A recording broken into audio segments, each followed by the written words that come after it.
বন্ধুরা, সোনালী কিচেনে সবাইকে স্বাগত। আশা করি সকলেই ভালো আছেন। আজকে ছোট্ট একটি ভিডিও, সবাই একটুখানি মনোযোগ দিয়ে দেখবেন আর সাবস্ক্রাইব করবেন আর লাইক দিয়ে পাশে থাকবেন। সকলকে আমার স্বাগত। আজকের রেসিপি হলো টক দই ঘরে পাতা। গরমে খুব উপকারী, খেতে খুব ভালো লাগে।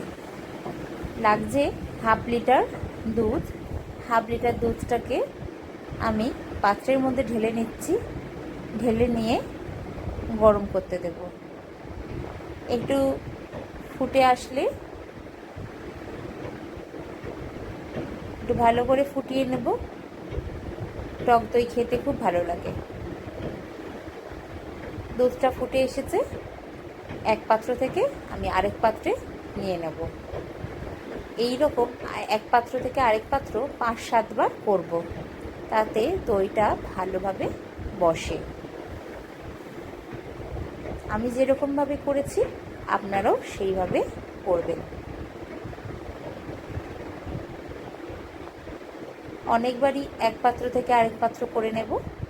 নিয়ে এবার টক দইটাকে ফাটিয়ে নেব চামচের দিয়ে। চামচ দিয়ে ফাটিয়ে এবার দুধের সাথে মিশিয়ে দিলাম।